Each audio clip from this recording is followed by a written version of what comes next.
ഞാനീ പോകുന്നത് തൃശ്ശൂർ ജില്ലയിൽ സ്ഥിതി ചെയ്യുന്ന അതിപ്രസിദ്ധമായ തിരുവില്ലാമല ശ്രീ വില്ലാദിനാഥ ക്ഷേത്രത്തിലേക്കാണ് കേട്ടോ. 20 കൽപ്പടവുകൾ കയറി മുകളിലെത്തിയാൽ ക്ഷേത്രം കാണാം. 12 അടി ഉയരത്തിലാണ് ക്ഷേത്രം മതിൽക്കെട്ടുള്ളത്. വലിയ പാറക്കുന്നിന് മുകളിൽ സ്ഥിതി ചെയ്യുന്ന ഈ ക്ഷേത്രം കേരളത്തിലെ ക്ഷേത്രങ്ങളിൽ ഏറ്റവും പ്രധാനപ്പെട്ട രാമക്ഷേത്രമാണ്. തീർത്ഥരൂപേണ പാൽ നൽകുന്നത് ഞാൻ ആദ്യമായിട്ടാണ് കേട്ടോ കാണുന്നത്. ഭാരതത്തിലെ ചില ചുരുക്കം ലക്ഷണ ക്ഷേത്രങ്ങളിൽ ഒന്നുകൂടിയാണിത്.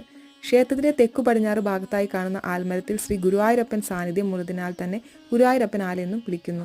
ഹനുമാൻ സ്വാമിക്ക് നേദിക്കുന്ന വടമാല പ്രസാദമായി നൽകുന്നതും ഒരു അപൂർവ കാഴ്ച തന്നെയാണ് കേട്ടോ. ഈ ക്ഷേത്രം ഒരു ബുദ്ധക്ഷേത്രമായിരുന്നു എന്നും കഥകളുണ്ട്. ക്ഷേത്രത്തിന്റെ അടിഭാഗം വലിയൊരു ഗുഹയാണെന്നാണ് വിശ്വസിക്കപ്പെടുന്നത്. അവിടെ ഒരു സ്വർണ്ണ വില്ലാമരം ഉണ്ടെന്നും വിശ്വാസമുണ്ട്. അതുകൊണ്ട് വില്ലാമല എന്ന പേരും വന്നു. ദേവസാന്നിധ്യം ഉണ്ടായപ്പോൾ തിരു എന്ന് കൂടിച്ചേർത്ത് തിരുവില്ലാമല എന്ന പേരും വന്നു എന്നാണ് ഐതിഹ്യം. നിങ്ങളും ഈ ക്ഷേത്രത്തിനെ കുറിച്ച് കേട്ടിട്ടുണ്ടെങ്കിൽ പോയിട്ടുണ്ടെങ്കിൽ നിങ്ങളും കമൻറ്റ് ചെയ്ത് അറിയിക്കുക.